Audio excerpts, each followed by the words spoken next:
2, 1. I think we're live. Oh, it hasn't caught up with the. It's we're live and it's catching me sit down right now. Oh, wow. It's behind. Welcome to Corner Comics, everyone. This is your weekly comic book reading club.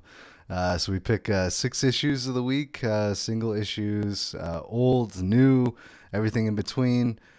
Sit down, talk about those books, and just try to find stuff that maybe we haven't read before, stuff that we think the other people might like. I'm joined by Walrus. Russ, how you doing? I'm doing better every day. That's good to hear. We were going to have Emmanuel back on. Unfortunately, he had to cancel last minute, but 2 of the books are his pick. So we're going to include those because we did actually take the time to read those books. And he did make some comments in the show notes, so we'll include some of his comments, even though he might not be here to elaborate on those comments. So do you have the Google Doc in front of you? I do. I'll give you the honors of running down all the issues if you'd like. All of them. All of them. Oh, okay. So then let's start with yours. The first issue we have is Tales from the Dark Multiverse, The Death of Superman. Am I elaborating on the title or just doing the titles here? We can just do the titles for right now, and then we'll go into the individual ones. All right. I also have Uncanny Avengers Annual #1. This is a 2014 book. We have Catalyst Prime 7 Days #1. We have Female Furies. It's a DC book. #1. We have Invincible #1, which you kind of would like to think everybody knows, but if not, you'll know after this. Yep. And we have Animosity #1 from Aftershock Comics. This is a 2016 book, but I do believe it's ongoing. Yeah, I think I saw quite a few issues in that series. Also, the first time I've ever heard of Aftershock and that book. You and me both. Also, the first time that I've heard of Catalyst Prime and Lion Forge Studios? Yeah, I have more of a conversation on that when we get into the book. So I'll save that for then. I've been following Lion Forge for a bit. Cool. All right. So getting into it, I guess we'll start with mine because this sort of segues into what we were talking about before we went live, talking about book sales and Marvel versus DC and the movie spinoffs and all that. So Tales from the Dark Multiverse, I actually picked this up. Wow. Let me show you something here because this is different than most other books. Look at how thick that spine is. Oh, that is nice. Okay, it's like it's like a did mini. Did it cost more? Yes, this is the problem that I'm having. So I picked it up because it was a beautifully put together book, but it's $6 and there is no digital code in this thing. No, it's DC. Right? Like, what the hell is DC doing, man? Not putting in digital codes, not charging more and doing these special spines. They're not. They don't seem to have a conversation of you going online and reading their books the way that Marvel does. Which I don't understand because Marvel, the regular issues are $3 or $4.99, something like that. They're like $5 a book, but you get that digital code. So for me, it's worth it because I can buy 1 or 2 books that I want to read for the week, and then I get that code, and I have the issue that I can put away in my collection, and I can also pull it up on my computer and read it if I would like. DC, Image, Dark Horse, nobody else is doing that. The books cost virtually the same. Marvel marketing is the winner. They just are. They're hitting you everywhere. They're doing well across the board. Movies, television, even their fights over Spider-Man are front page news. Marvel, like I said, their marketing is killing it. How many, I can't go into a feed without hearing something about something happening with Marvel, whether it's the movies, TV, something. Right. DC's just not operating at that level, at least marketing wise. But Now, we'll see. Go ahead. you've been all digital for probably 15 plus years, right? Yeah. Because I Yes. remember going over to your house and you had the elongated monitor. You bought the special monitor that you could flip to the side just so you could read your Yes. comics Hmm. back in the day. And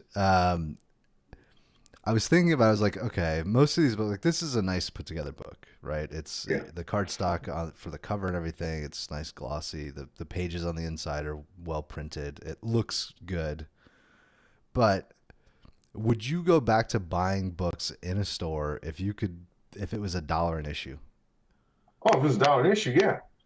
Because spending $20, I could read, for how many weeks? This Right. was I when I was buying books as a child. Uh, I remember when it was still only 35 cents. On, all right. Yeah. So for $1.05, I got 3 books. And I was like, well, if I got $20 to spend for the week, I could read and might not even finish all my books before next week's comics comes out. Right. So, I wanted to buy them all. I wanted to read them all. There was no price now is a barrier, I think so right? too. I think it's, Kids are not getting, that kind of allowance to be able to blow on these things, right. right? Even, I mean, you got to figure even CD sales have suffered as a result. Dude, I mean, I had to stop buying comics. It wasn't until after we bought our house and I was like, okay, I'm set again. I started Mhm. investing in comics. Um, but yeah, like why are they printing it on this type of paper? Like print it on shitty pulp paper again. Give me Well, $1 a book no and one wants to. No one wants to drop the quality. I don't. No one wants to be the one that drops the quality. it would shoot up the value of books though, because now What's that? they would they wouldn't be as durable. So you'd have less on the market, right? People would be Hmm. more inclined to buy them and throw them away. So the people that did hold on to them, I also think that. I also think that comics has had an adjustment, sort of in the world as to what their value is, because a lot of this, I was watching sort of some people being interviewed. I don't know if you know the Roots, but yeah, Black Thought and the drummer guy, I can't remember his name, have a show where they are sort of talking about sort of the mainstays of hip hop. They talk about how you show this old school hip hop to the youngsters and they think it's garbage. And he said part of that is because you didn't really preserve them. No one is preserving the value of it in the world. No okay, one is, you know what I mean? No, there's no, so comics, when you look at your Overstreet guide, the comics that I bought back then that should be worth millions, right, right, are worth $3. A lot of them. You know yeah, what I mean? yeah, A lot of those books that were great at the time, over time they should have appreciated, but comics don't appreciate like a house, right? So if you have this old, it's nice. It's nice for you in your heart to have all these wonderful books that moved you as a child, but the world doesn't value comics the same way. The world values the digital conversation, right? The throwaway thing. If you could read comics, if I could get comics as soon as they come out and read them digitally like Netflix, there was a Netflix of comics, I would pay for that. A lot of young people would too. yeah. And they would read things that they normally wouldn't read because they've already paid. So Netflix causes me to see movies and shows that I normally wouldn't watch or care to watch. But Netflix has presented them and I've already paid them my money this month. Uh, so we need a Netflix of comics, I think. I think digital is the way to go because I know people that are trying to have their entire digital footprint from their phone. They don't want to buy laptops and PCs. They Yeah. want to be able to do everything from their phone. At worst, they want to connect their phone to their TV and that's it. So if we can't go digital, I understand the quality of print and the value, but I was raised in the print era, right? I was Yeah. raised on Yeah. comics in the print era. Uh, when you and you know, yeah, it can't be kids that are buying most of these comics. It's got to be older people that are buying most of these comics, right? How many kids really are trying to see what's up with Batman? Every kid knows Batman's story. Every kid knows Spider-Man's story. Right. I so you and I value them, but if I buy a graphic novel today for, let's say, on sale for $12 or something like that, Yeah. 10 years from now, it will likely be worth less than I paid. It will likely not appreciate. No. So what is the real value of printed books then?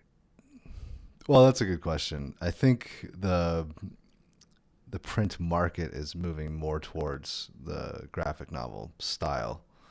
Yeah. I think that's where the most of the sales are happening, right? People still buy Killing Joke. People still buy Watchmen. People still buy V for Vendetta, right? Mhm. And I isn't that how you normally read physical comics these Yeah. days? Yeah. I'll go sit in Barnes and Noble with a latte, right?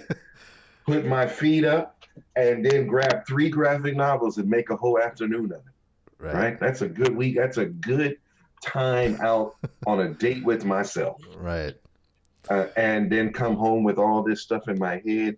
The same way I used to go and see movies as a kid early in the morning because it would set my day off. Yeah. Uh, but otherwise, they take up space. You got to buy bags and boards. You have to do all of this. And then at what point, when you have an entire room full of comics, do you justify that paying rent on that room to the significant other? Uh, And let's be truthful, it's not often that we peel them off and look at them again, but if they're digital, yeah. you might go jump in and read them. I think digital is the way to go. Print is a nice thing to have. Right. And even in the gifting, I could gift a graphic novel. Gifting a single issue just doesn't really work because then you're really compelling that person to go buy another, right? But Yeah. if I gift a graphic novel, I give them a whole story. I say, here, you would enjoy this. Here's the whole story. And they come back, you're right, I did. And they may or may not get in the comics, but it's a gift that is complete. Okay. So yeah, I think the $6 comics, you can go get those real big ones and give the kids. Remember those real big comics like, Yes. Yeah. Treasury, whatever, that was a whole bunch of reprints and one new story. Right. And you can gift those to kids. And I think Walmart is doing those now. DC has started those sort of thing and doing them in Walmart now. So you Okay. can get those specifically there. But the day of, what's the common price now? Because I'm not paying it. You are. It's $4 or $5 depending. So it's like Yeah, three right. $3.99 for most Right. DC Image books, and then So are you going to try something new at that price point?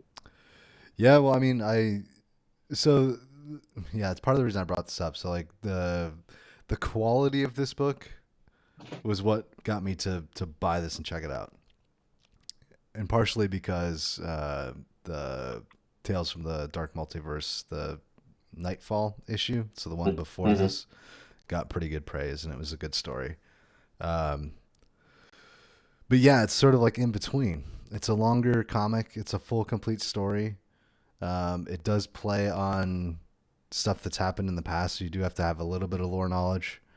Mm-hmm. Um, yeah, it's like in between. It's not quite a graphic novel. It's not quite a single issue, But it is a complete story. but it's a complete You story. don't you, Yeah, you don't have to tune in later. You don't have to buy another book. You get your full meal in one sitting. yeah, So a complete story can work. But then of course you can't get people to buy these things monthly if you just have complete stories you need. That's what TV does, right? They have the evil of the week, but there's also a larger thing that they have to fight that keeps you in that long conversation and keeps you coming back. right. Uh, and so I think I understand that the price of creating a comic is more than it used to be. You got to pay these artists, especially the good ones. You got to pay these writers, especially the good ones. You Yeah, got to put it on stock that will survive the shipping process, right? Someone does have to color them properly. All these things, I get it. The price of all these things has gone up. but the value of the finished product, the actual value, and I think sales will show this, it's not what it was. Yeah.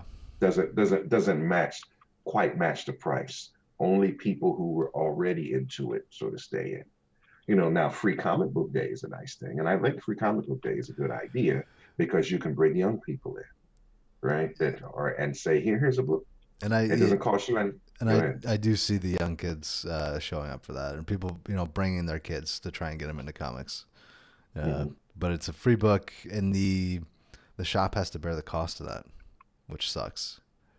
I didn't know that. I didn't know that. Yeah, they buy the books, so the books themselves are not as expensive as a normal comic because it's typically shorter. It's not as many pages, and the publisher's not doing anything super special for these issues. But yeah, the shop has to buy their stock, and so a lot of times it's, hey, limit one per customer or whatever, just because you've only got so many. Well, then the next challenge is, how is a comic book shop supposed to survive at this price point? Yeah. And a lot of them are doing inventive things. There's a comic book shop I go to out here in Houston where they have a meetup group. And you come in, and there are usually like 10, 15 people there. People bring pizza, whatever, and it's after hours. And you come in and you've read the 2 books that were decided, last month, right? Mm-hmm. And then everyone wants to go out into the shop, find a book they want to pitch, and then pitch the book to everyone in the group. You need to read this and why, right? Right. And then everybody pitches their book, and then there's a voting where you secret ballot voting, and the top 2 win. Nice. And we have to read those. And if you don't have that book, the shop will provide it or order it, because it doesn't have to be a new book. The shop will make it available to you. And then we have a Facebook page and online and then all of that. And people really get into it. But you have to do something that creates community because, really it could be just these dark computer nerds sitting at home that really only go out to pick up pizza and comics. Yeah. And pizza is deliverable. So, I think that's a nice segue. Should we get into the books that we've chosen for each other to read? Yeah, you want to start with the Dark Multiverse book since we sort of leaned into that? Yes. I'm curious, what are your thoughts on this book? You want to ask me first? Yeah. Okay. All right, I'm cool with that. Okay, so let's start with what I like. I like the look of the book. I like the story. I really have nothing negative to say about the book other than the price point. Right. And we don't really have to lean into that. But I like the story. It makes me want to talk about it, and I don't, without giving the picture what it is, it's kind of hard, but there's things that Lois Lane did, the choices she made. This is a dark multiverse. This is where people made bad choices. Right. Or where they weren't quite as good as we thought they were. And, I think it like Lois, was she ever down with Clark in the way he saw the world? Was she really faking it just because she loved him? Was she really, you know what I mean? Is Lois really cynical? Is Lois really Batman with the pen? You know what I mean? Is she really hateful? Is she really think people are evil and need to be stopped? But she's going to use her bat pen to stop them? And then as soon as Superman's not there, she's going to, you know what I mean? Okay, Superman might come back. Let me act right. I don't know. And there's the question, is she really down with him? And this book put that into my consciousness. Right. I enjoyed the book. I would recommend it, especially because this story is very much out into the world. Everyone pretty much knows the death of Superman, and there's even been 2 animated movies. They did a Death of Superman animated movie, and then DC did another one recently, like this year, and then even did the Reign of Superman that came after. So there's 2 video movies to retell this story. Right. So obviously they want it told and out there. And the Death of Superman, I remember it was in the papers. Oh yeah. It was all over the web, right? So the good thing is that everyone has a conversation about it.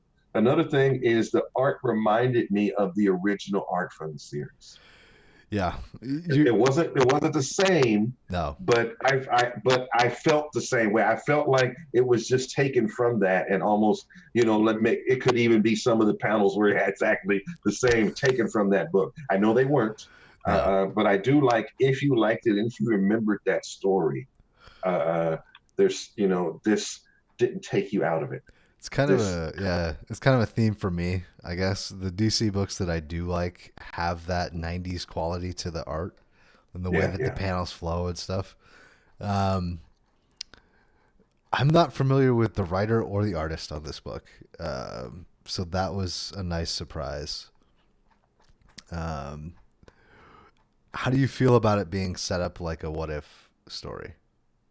Well, in theory, and I like the idea of what if. I always have. That first what if always excited me. Even Marvel was doing them. I love a good what if, and I love that it is a universe that actually exists out there, right? Like these people. Here's this crazy thing about this dark multiverse book or this series is these people can actually be brought into the main universe, Okay. right? The Batman who laughs is from a dark universe, Right.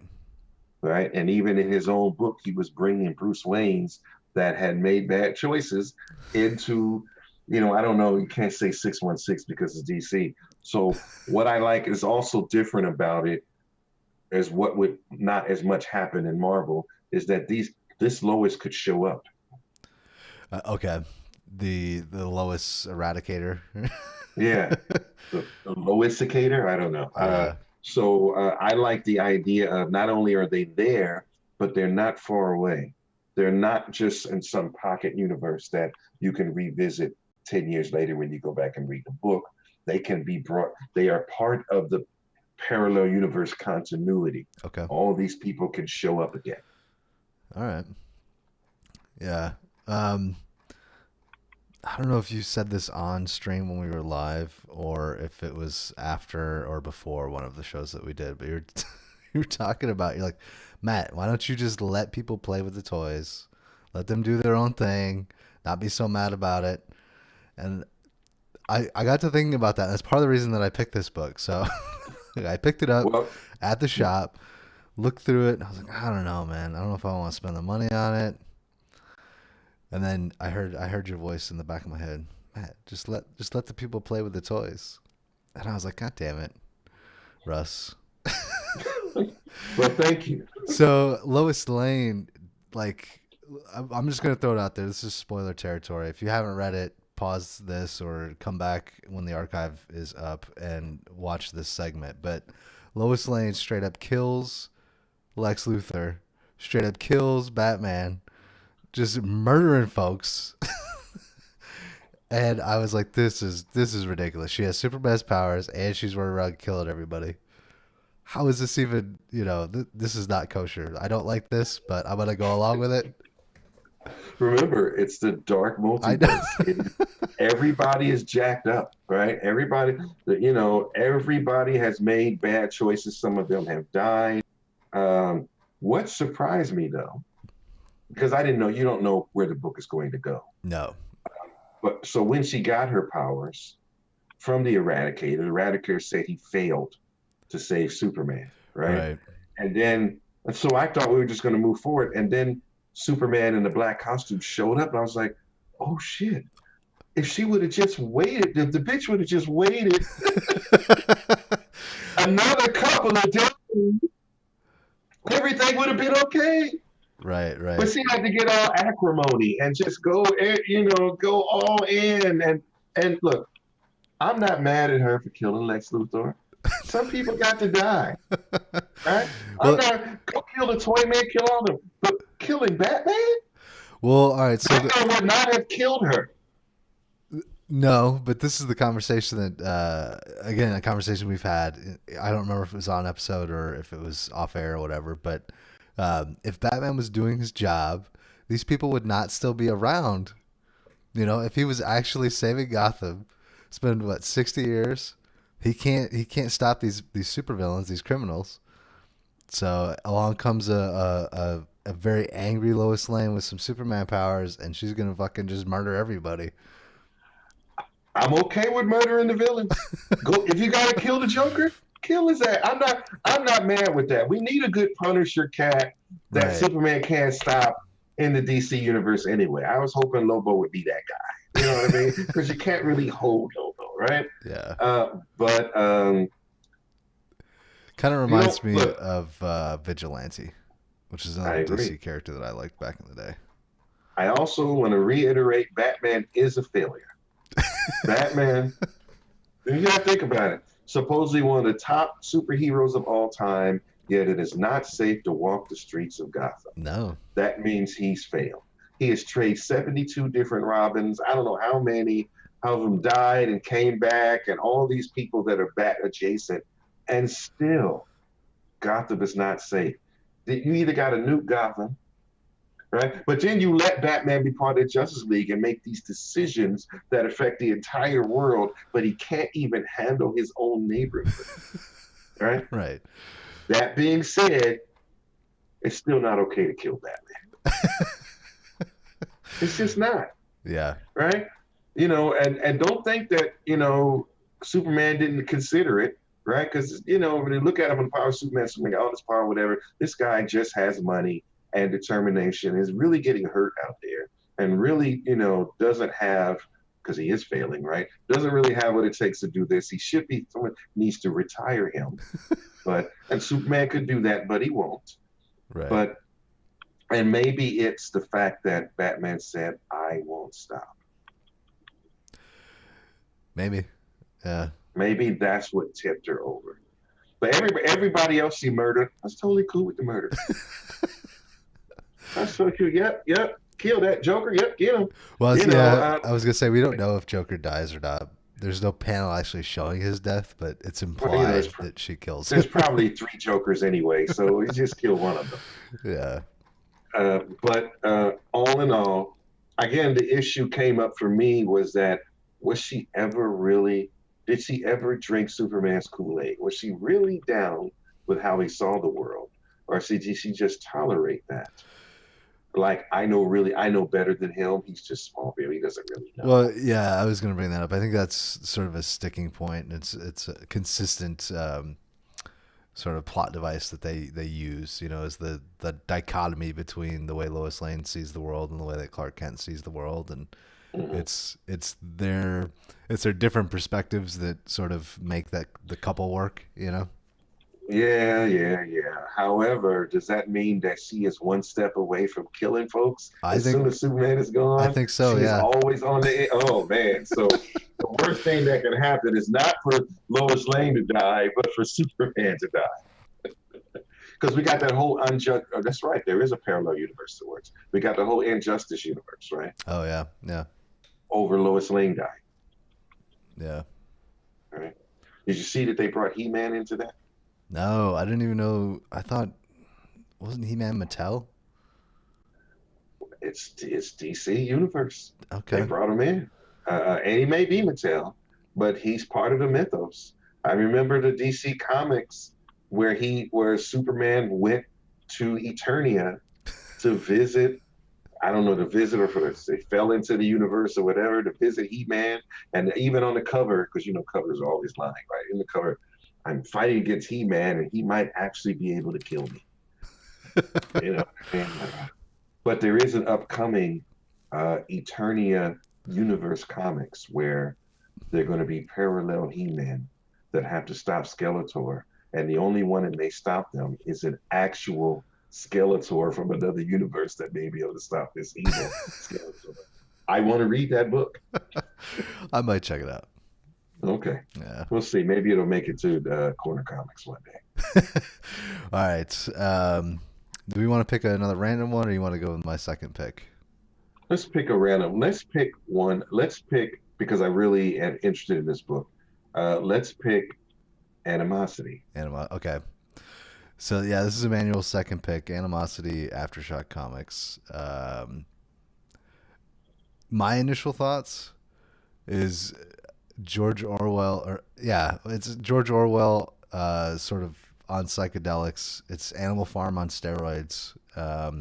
It's highly interesting because I don't know what caused this? Why do the animals awaken? Is it divine? Is it like what is, you know? We don't know. Yeah. Uh, so to give a quick summary, the world is as you know it, and then one day the animals wake up, like their intelligence is human levels, and they remember everything that happened to them as if they were always intelligent, Right. right? So they remember their whole life, even though they weren't intelligent before, they just do. And then what are their loyalties? And if pigeons were intelligent, what would they do with that intelligence? And can we eat bacon anymore? Right? Because pigs probably not down with being slaughtered, right? So the whole thing is first like the birds. It's like the animals are going crazy and they're killing people, Right. right? I like they had the tiger in there to make me think Shere Khan from the Jungle Book.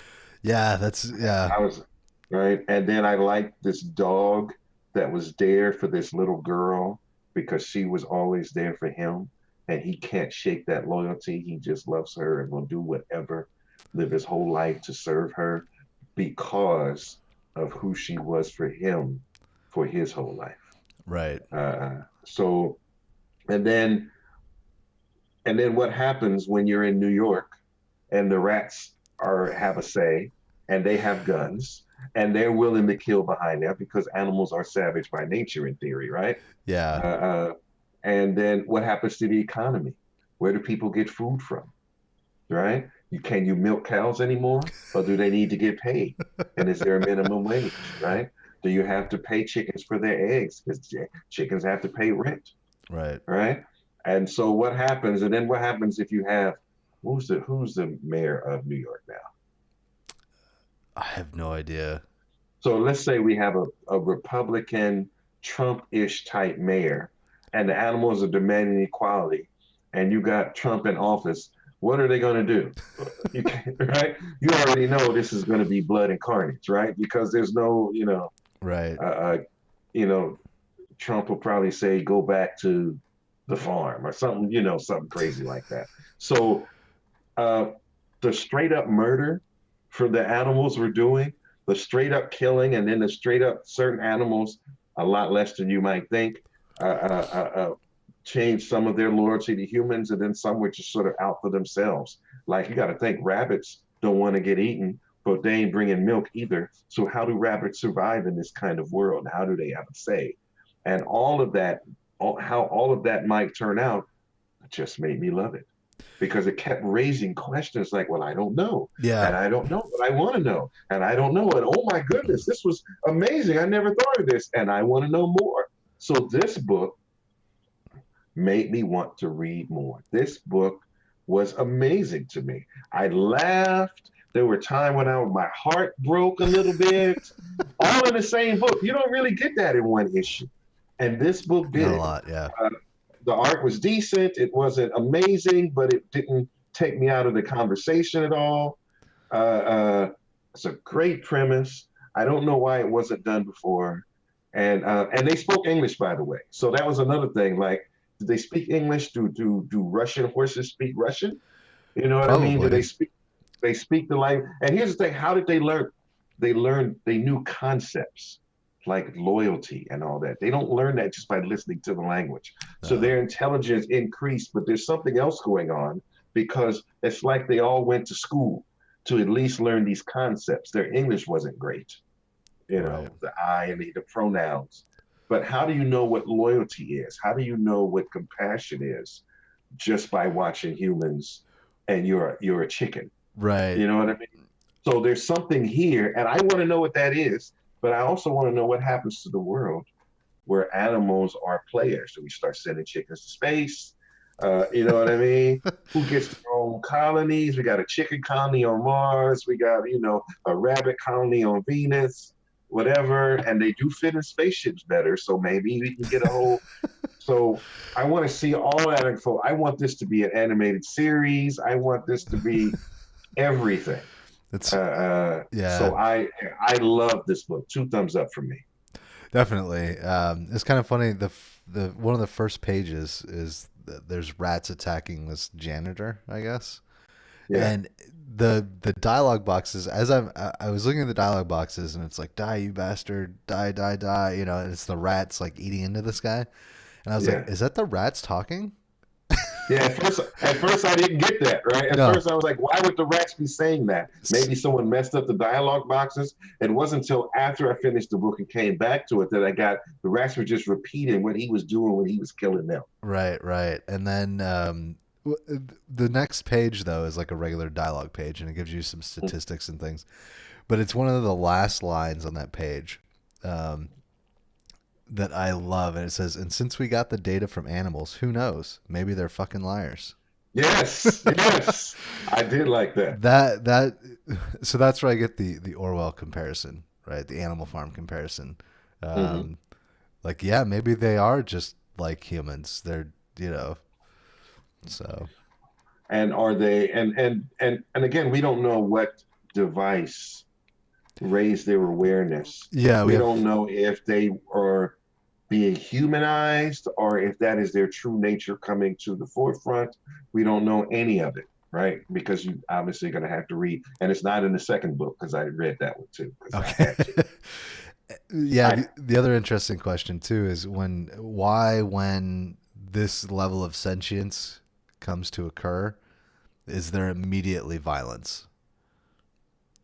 because it's world changing, and how do you, if you are an animal and you are now aware and you don't love your master, how do you survive?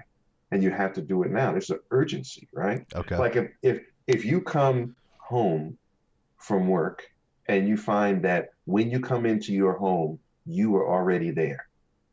There's another you there. Right. How do you? And he's saying it's his house because he is you. So what do you do?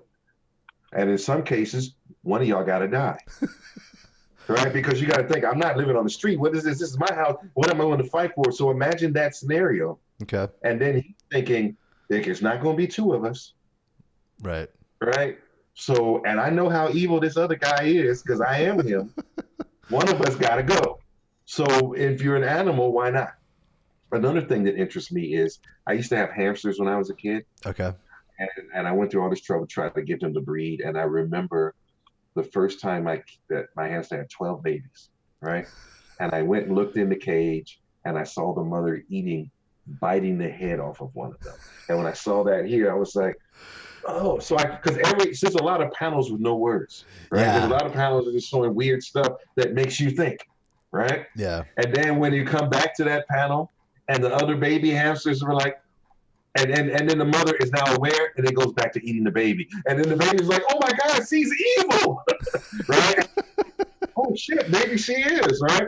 And you would never even, and when the cow says, please don't kill me, when they're trying to, all these things, like each of these could be almost their own book in the universe. There could be the Yeah. book of chickens. There could be the book of, of hamsters, or the book of dog. And they could all be their own series, and I would read them, Yeah.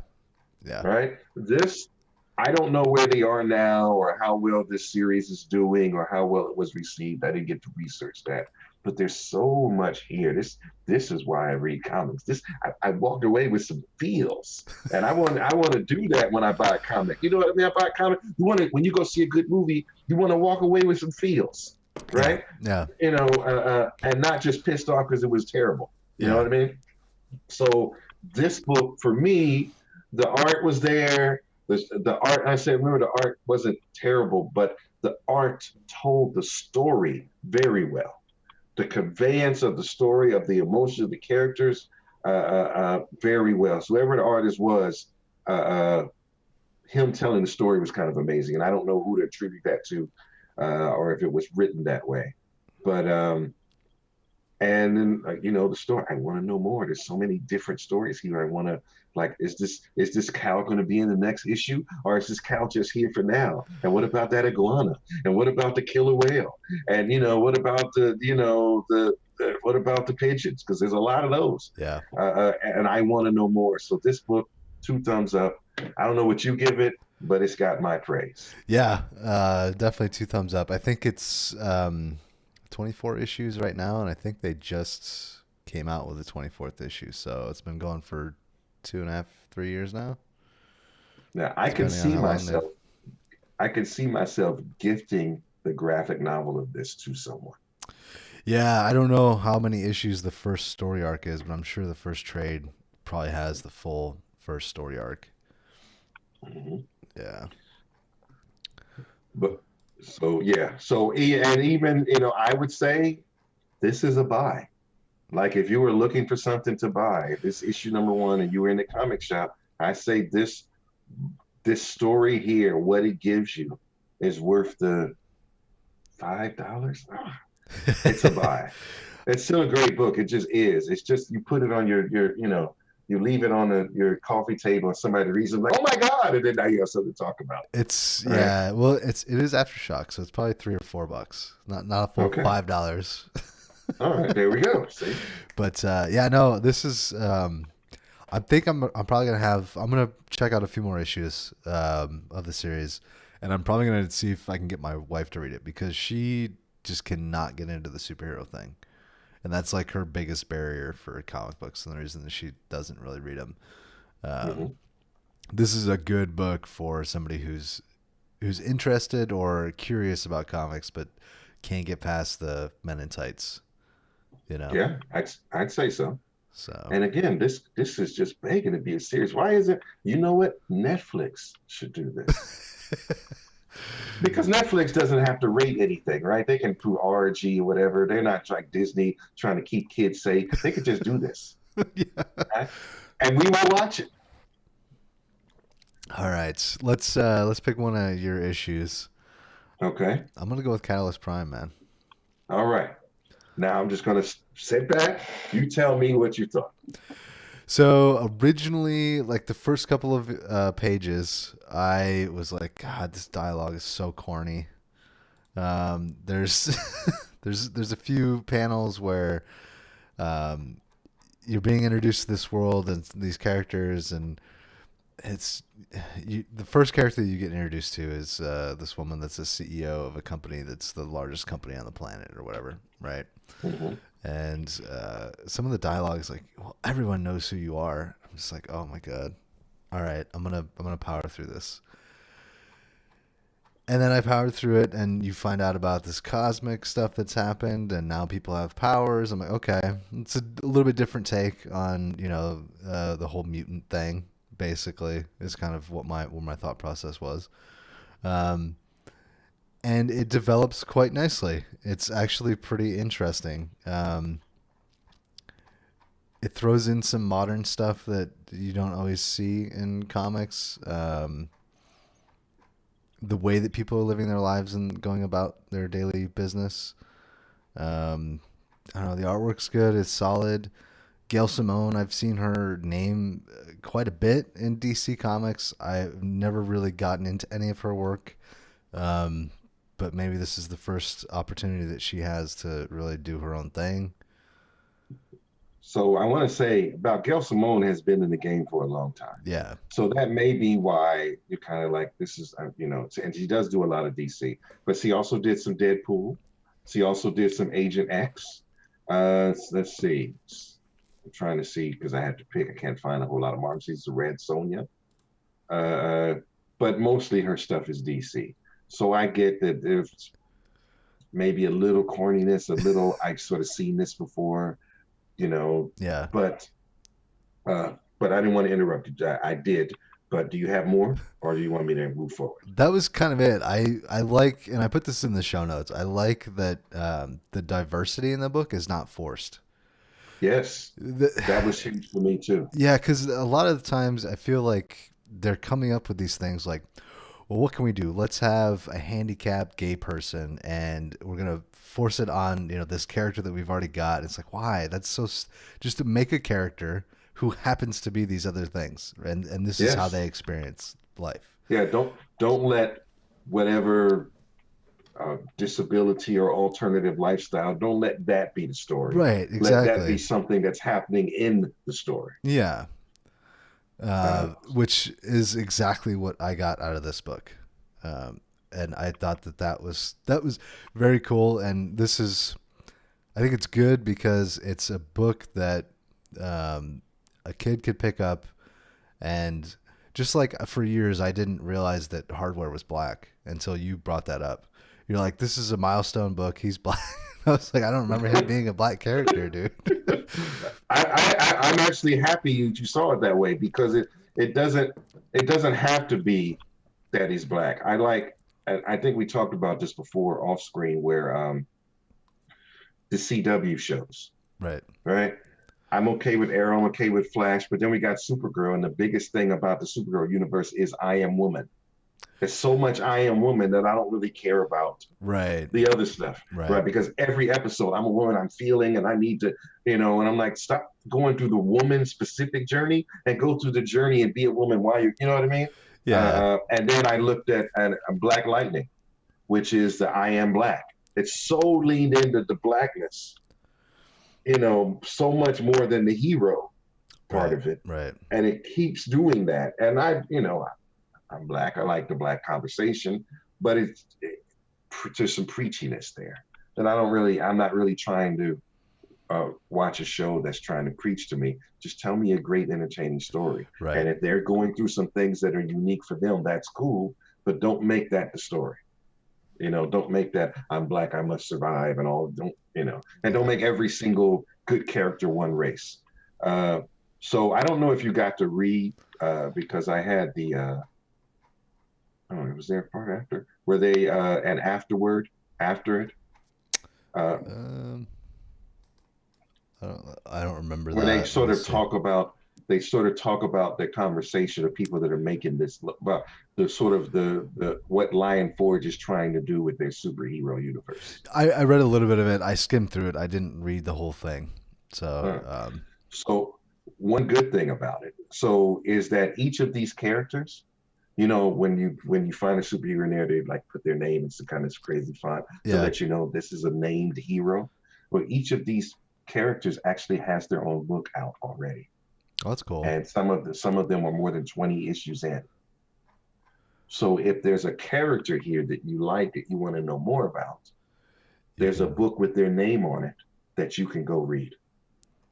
So it's kind of like almost like a creator-owned conversation where everyone sort of has their own thing, but this brought them together. Yeah. I like that. Like there's one guy in the book, he shows up in one panel called Quincredible. Yeah, I do. And Quincredible has his own book. And the thing about Quincredible is he's a teenage kid, and it's reinventing Spider-Man. We're always trying to reinvent Spider-Man, right? Or reinvent, and now we're trying to reinvent Miles Morales. Right. And so he, his only one power is he is indestructible. He doesn't have super strength, super speed, any sensory capabilities. He can't run faster than a normal human. Still got to lift weights to get strong, but he can't be killed. And how do you become a superhero like that when someone can say chain you up and you can't break free? Right. That sort of thing.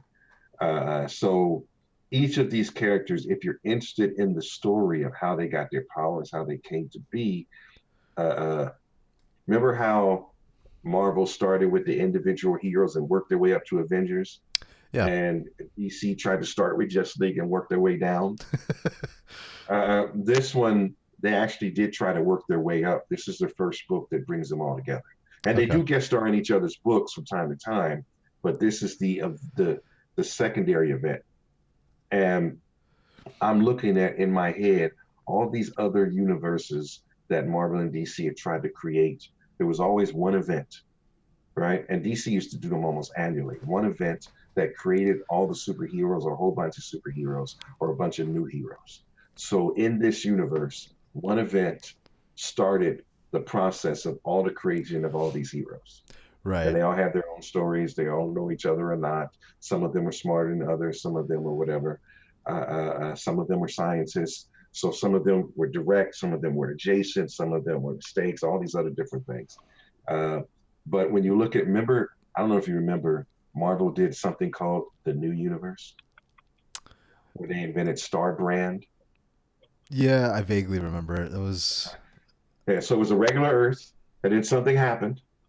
And then all these other characters, they had their own X-Men that were kind of like had janky powers and all of that. So I think that is the way you start a universe, is you have an event, right? I mean, Okay. how do you can't just you can later on say we're here, some people did, because if we were going to make it like our world, we're going to need an event to start activating people, right? Okay. Something that activate powers. If you Right. wanted to make it like so, if we're going to have it, there's got to be some. All of a sudden, there's special different color sunspots on the Earth, and people are popping up on our Earth with mutant powers. And now we have a superhero universe, right? Yeah. Yeah. Some of them change, some of them change internally. Then there's some that have always been there. Like there are people that can read minds, but they keep it to themselves, that sort of thing. So this is the second event. One event created the universe. This event brings them together, and they may not have known each other otherwise. So I think as to if you're looking for a new universe, it's still capes. There's still powers. Yeah. That woman that you didn't like in the beginning, she's basically Lex Luthor. Well, all right, yeah. So the comment that I was gonna make was you don't know if she's Lex Luthor and Xavier, or one or the other, or both combined, which is kind of And interesting. yeah, and I think maybe it's good that they don't tell you right away because you their job is to make you want more. Yeah, Yes. yeah, So would I read this book? Yes, it's obviously the greatest stepping on point to an entire new universe. And then every one of these characters, if you pick one that you like and identify with, you can actually go and read a whole series based on that one character that is still in canon to this. Well, and the other good thing too, I didn't know that uh, there were other series, or other ongoing issues with these other characters, Mm-hmm. and it still tells a cohesive beginning to these characters. So like I didn't need to go back through and try and learn a bunch of lore before jumping into this, which was nice. Yeah, I like that too. And then it wasn't so much happening that you're just like, I don't get any of this. You're not there Yeah, either. yeah, Right? So Noble, which is sort of the main guy, I think he's just telekinetic. So he's basically Phoenix. In theory, he's the closest thing to Superman in this universe. okay, Like the level of his telekinetics are that great. But he's also an astronaut. He's also really, really smart. And of course, people are trying to control him because if you're Lex Luthor and people with powers, you need your own group working for you, yeah, right? yeah, Uh, so, but there's some characters that I hadn't seen before, like the Speedy guy. I knew he existed, but I never read any of his books. And so, again, that's one of the things I liked is that here is I could read any of these, and I think if someone reads the book, they're not going to know that you can go back and pick one of these heroes and read all of their books. Cosmosis is really interesting because Cosmosis is only one panel. He's autistic.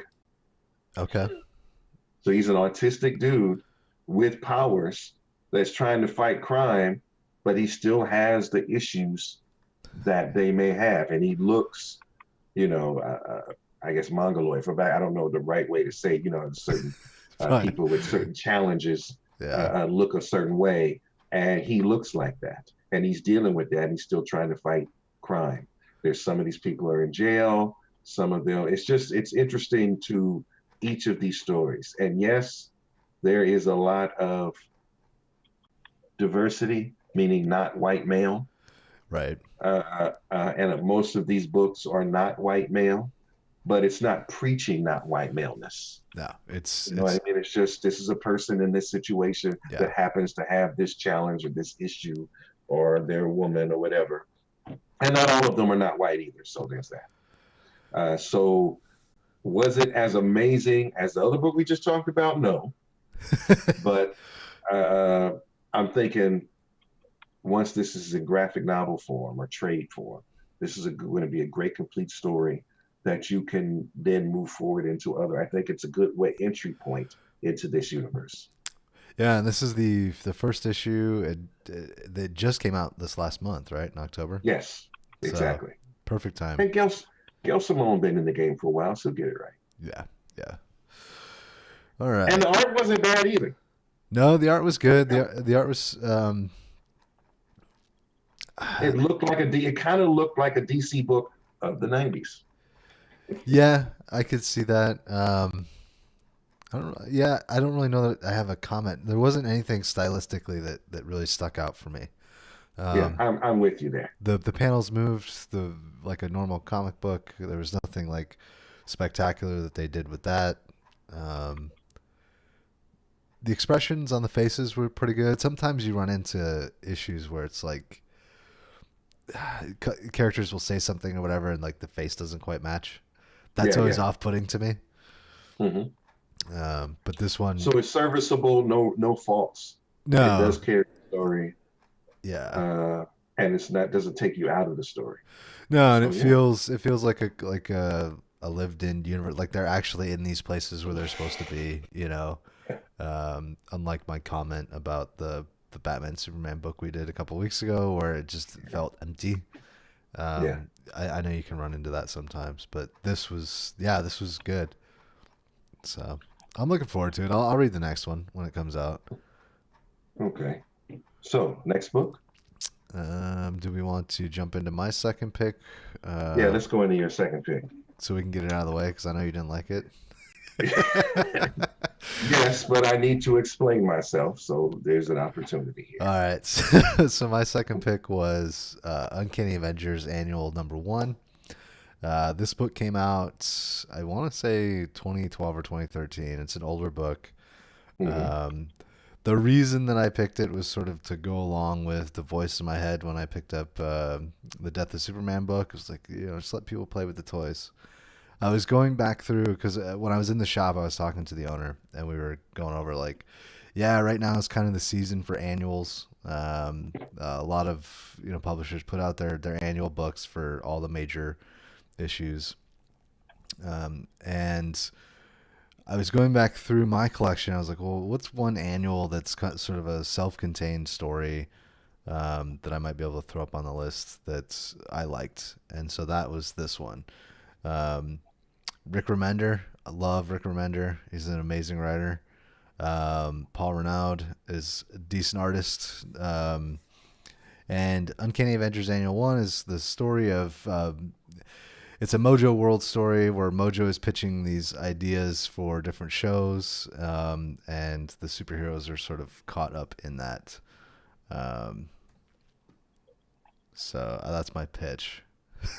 Okay. So here's my thing. First of all, the book looks amazing, right? Yeah. The book I really like the art. This is not an artist I normally follow, but the art pops. Uh, uh, there's so much clarity and the facial expressions and all the things that happen. There's not everything. Even if you just look at the picture of the mansion behind them, you look at that detail. There's a lot of detail, Yeah. right? The full on, uh, uh, you know, uh, uh, artistically great looking book. That being said, uh, I feel like the writing is terrible. I feel like it's I feel like no character act like theirs that how they normally act in the comics. Okay. You know what I mean? I feel like everybody was even before Mojo got involved. I feel like everybody was acting like someone who was trying to summarize X-Men and Avengers for a soap opera, even before it became a soap opera, Okay. right? All right. So when I see Doctor Strange attacking the Avengers, come on, Well, right? I think the whole premise is they're already in the In Mojo. the Mojoverse, okay. Yeah, to begin with. So that's why they're acting all weird. And then all this meta, you're like, all this meta, like, this is how we sell the story, and we need to have this angst and all this. Stop telling me how you write a book, dude, and write the book. It's so much of all this other stuff that didn't interest me, right? Like, I'm not really reading this book to see how you make an animated series out of the X-Men. Just stop, and then the politics behind it. And I know that's Mojo. That's what you bring when you do Mojo. Right. But it was so much uh, uh, the characters how they're created to act in this